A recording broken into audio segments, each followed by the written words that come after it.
Hi there, I'm Michelle McLean, your host for Tip Radio, Top Industry Professionals, where we showcase prestigious professionals from around the globe sharing their stories and experiences of success. Today, we are so grateful to have in our interview session someone who is world renowned. He's an author who is best known for his book, Chess for Dummies. He has dedicated over 5 decades of his life in the chess industry, but most recently has pivoted from chess to recovery from addiction. He is spending his time now helping others recover with his last two books. Here he is to share his story with us. Please welcome CEO and President of the James Eade Foundation, Mr. James Eade himself. Welcome. Thank you, Michelle. It's an honor to be here. Thank you for inviting me. Well, we're very excited to hear more about this. I can tell you, I don't play chess. I've tried many times in my life, but my husband does, my sons do, and I still can't get the hang of it. So maybe one day you can give me a few little tips. Okay. I wrote a book for you. Oh, well, maybe it just needs some explaining in person, Mhm. but maybe not. You can tell us all about it. We can't wait to celebrate you this year in Las Vegas, and I'll be there too. So I will bring my book for dummies on chess for dummies with me. You've dedicated more than 5 decades of your life to the chess industry and writing books. For our listeners that are tuning in, please share with us your journey and how this all got started. Was this always something you wanted to do, chess and then publish books? Well, when I was young, I liked any board game and I liked card games. So, and if you wanted to play Candyland with me, I would try to kill you. So I was very competitive, and in 1972, Bobby Fischer won the World Championship to be the first U.S. born and raised champion. It was very exciting. He was on the front page of the New York Times, the cover of Life magazine, and so I started to play. In 1972, I was 15 years old, and my father and I would play after dinner.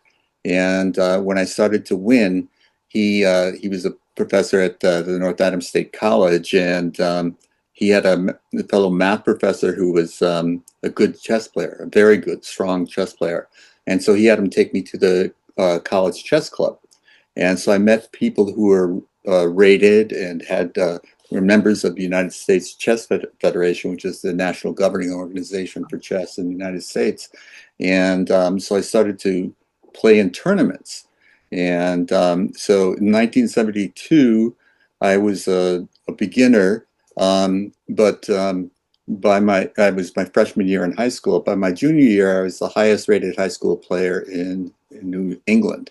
And I thought that I was going to be the next Bobby Fischer. And then I went down to New York City to play in some tournaments, and I found out that there were people my age who were much stronger, and I may not be the next Bobby Fischer. But I still loved playing, and of course, success, breeds more success, and it's self-affirming to keep playing when you're doing well. And I went to UMass, the University of Massachusetts at Amherst. And my freshman year, there was an international master there, Danny Kopek. And when we play chess, we have a shortened version of it, which we call blitz chess, speed chess. So you get 5 minutes a game, 5 minutes for the whole game. And that was too long for Danny and I. We would play 2 minute chess. So I got much stronger just by competing with him regularly. And then after college, I moved out to California, and I became a national master because there was much more competition here in the San Francisco Bay Area than there was where I grew up. And so by facing stronger players, I kept getting stronger. And then my goal was to become a world recognized master. So FIDE, which is the acronym for Fédération Internationale d'Échecs, a French acronym that's for the World Governing Organization. And I got so that I played in their tournaments, and I got a national world masters rating, and that was the most satisfaction I could get. But then I turned to writing about chess, and that was never what I was planning on doing, but I always liked to write. My first job was to do research and write the research up and that sort of thing. So writing came naturally to me, and my books started to becoming successful. And I got the contract to write Chess for Dummies, which was the smartest thing I've ever done in chess. They were published by IDG Books. Then Hungry Minds took them over, and now Wiley takes them over, and they have tremendous distribution muscle. So Uh-huh. when I first saw my book in the airport bookstore, I thought, wow, I've really made it in terms of being an author.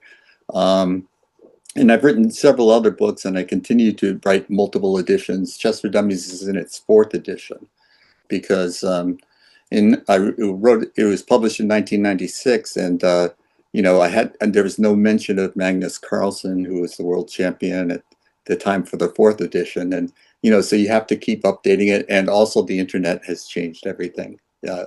Computers and the internet have changed chess considerably, so I have to keep updating them. So that was basically, and I got into chess governance as well, and organizing chess tournaments, international chess tournaments, and so it really was I really got involved heavily in the 1990s, and have continued my involvement since. Well, that's incredible. But so you've had got Chess for Dummies, Mhm. which is in many editions already, and you have a few new books out, Freedom and No Blame, No Shame. Yes. Those are interesting titles. Tell us about that. Well, in 2016, I suffered from liver failure, and it was a result of my self-medication through alcohol. And, because there was a lot of anxiety that I dealt with by treating it myself. And it was the second time that I had been bedridden for an extended period of time. The first time was in the 90s, and it was diagnosed as Epstein-Barr chronic fatigue syndrome. And so my experiences at that time, kind of being on death's door, the nurse told me that I was on death watch, told my wife that I was on death watch. They were just trying to record the exact time of my death. So that experience led me to change the way I was going about life. And I was no longer a competitor. I was an ally. And that was my focus, to help others. And how could I help others, especially people who had been in the throes of addiction and were trying to recover from it. Mhm. And I found that everyone has the power and potential to recover from addiction of any kind.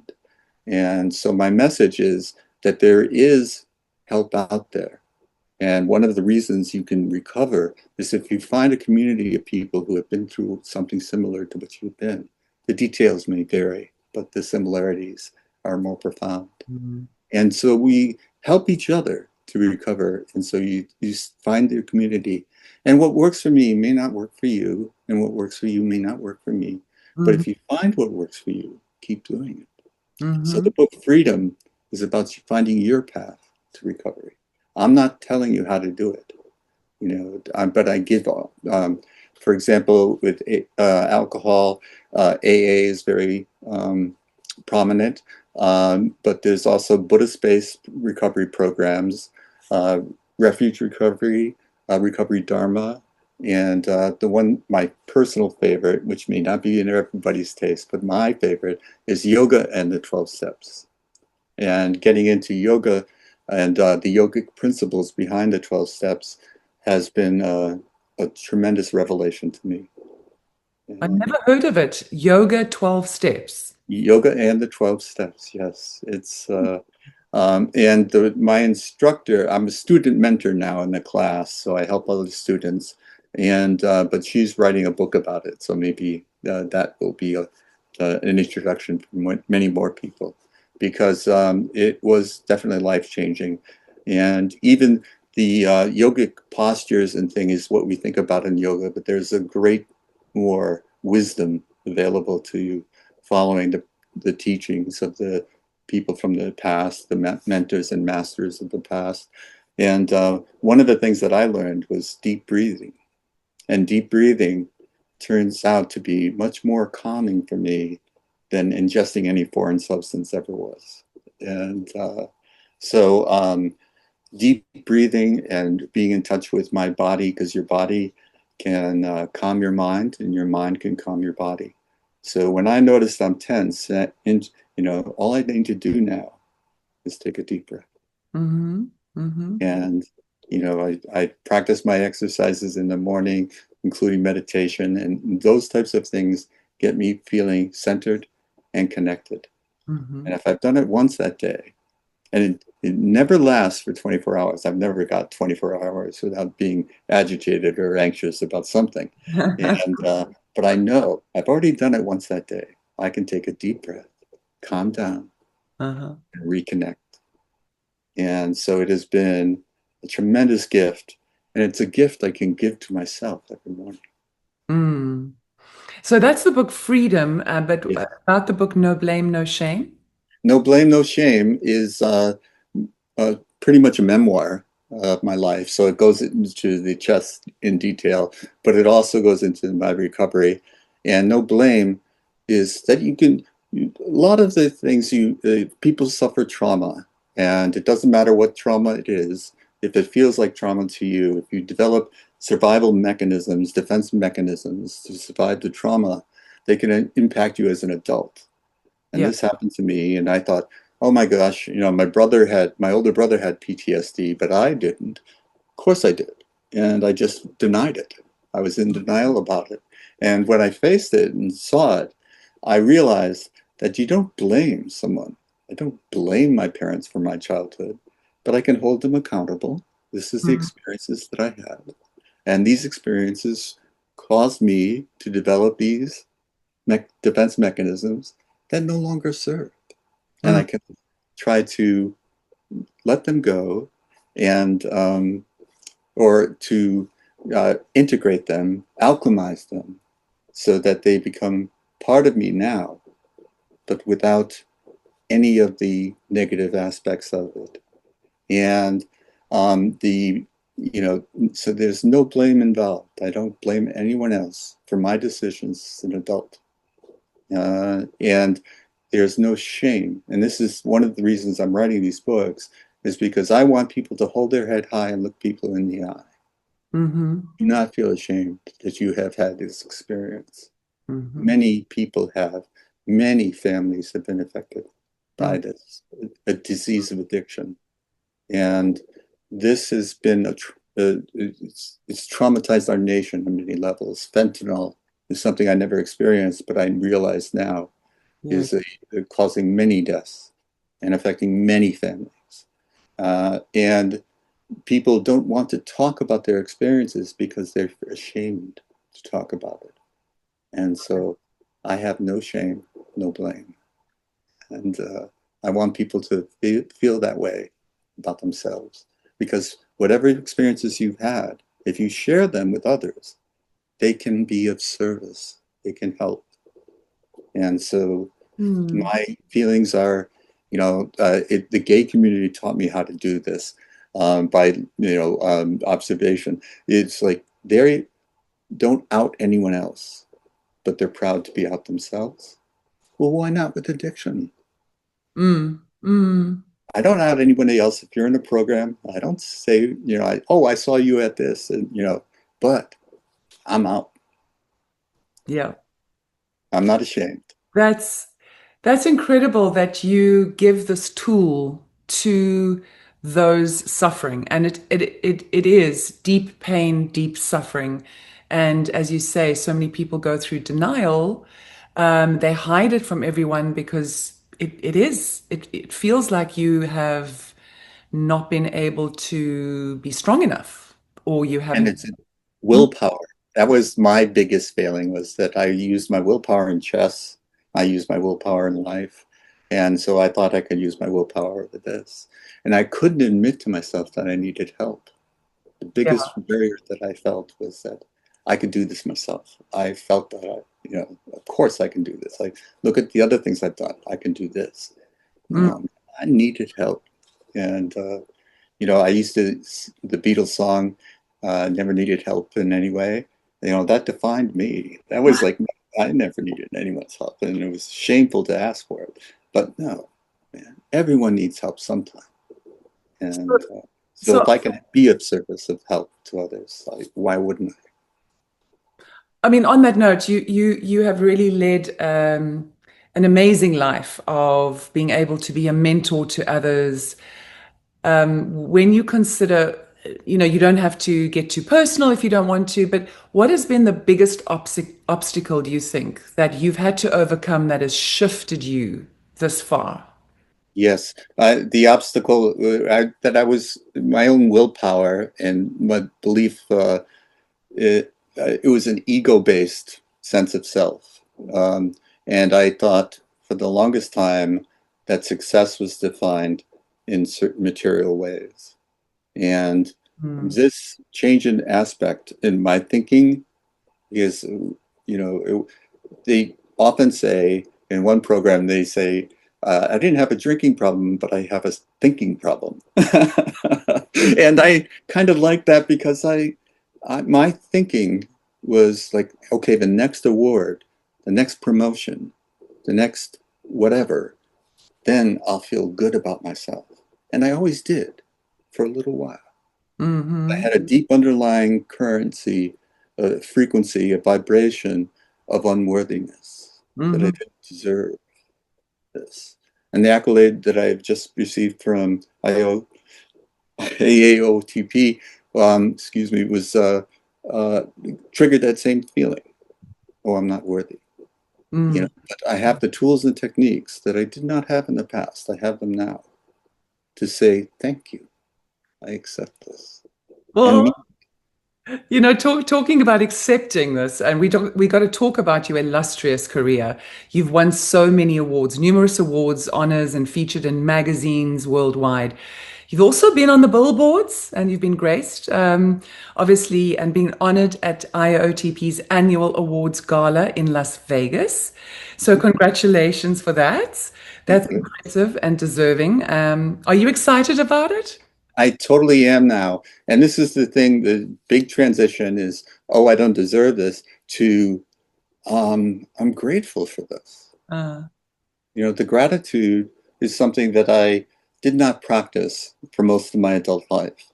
And now, and all the people behind this, they do a lot of work. This is not something that I hold my nose up at and say, oh, this is quite an honor. And, you know, maybe at some level I deserve it. There you go. Being acknowledging, thanking the universe that yes, I must be here for a reason, and Yes. right, and you accept it with grace. And as long as, yeah, as you say, you don't um, get sort of what is it, uppity about it, or Arrogant. showy, arrogant. And I just find as well, this is the IOTP is my other family. I get to meet so many diverse, wonderful, inspirational people that I learn from every day. And I'm so grateful to be able to do these podcasts because Hmm. I get really deep with people and get to really know them. So this is a huge blessing for me. It's not a job for me. It's just like it's my passion. So I'm very honored to have you here today. Thank you for sharing your soul to us and, you're just expressing who you are. Just on the last note, I just wanted to, you've had all these accolades. What do you think has been the most memorable accolade or achievement, milestone in your life? Yes. The first answer has to be my marriage, which One, good one. for 32 years, she put up with me in my darkest hours and helped me. And is part of the reason that I now have a life worth living. Mm, And she saved my life by taking me to the emergency room. And so the first, and I try to dedicate books to her now. So Sherry's support of me has been um, probably the greatest thing that I could say, the first thing that I would say. In the mm. world of chess, getting the international recognition as a chess master, I can go to Paris and walk into a chess club and they know what my title means. That was very significant. Also, the last thing I will say is in 1995, I organized a Grandmaster tournament, which was won by Victor Korchnoi, who competed twice for the World Championship. And I also had the Women's World Champion from China. Mm. And getting her to participate was quite the uh, issue because I would try to contact her through the Chinese Chess Federation. And I was being unsuccessful until I had a friend who's Chinese who was going to Beijing, and I had him translate the letter for me and hand deliver it. And then she was able to And attend. she was. And So I beautiful was, story. I wrote a book about it. It's called San Francisco 1995. And so I was the chief organizer of that, and that was probably, in terms of my chess organizations, uh, that was the crowning achievement of my career. So where to for you now, James? Well, What the main thing that I am working on is getting the message out that there are recovery options for you. There is not one size that fits all. And so I probably have another book in me about this. And I want to ease the pain and suffering of others. And finding out the best ways to do that is still a lifetime learning exercise for me. You're such a humble and gentle soul. It's been so wonderful to chat to you, James. How do our listeners get hold of you? Oh, the best way to contact me is on the website is airu.tv, which is AIRU.tv, and you can write to me at info@airu.tv. And I do my own podcasts, which I've taken a break to write the latest book, which is coming out later this year. And this is it concludes a lot of my thinking, and it brings in guests who have a lot to teach. Yoga instructors, yoga people who can tell you about some of the things that I have learned at their feet. Wonderful. Well, thanks again, James, and I will see you towards the end of the year. I hope so. I look forward to it. Namaste. Um, Lovely. Cheers for now. Bye.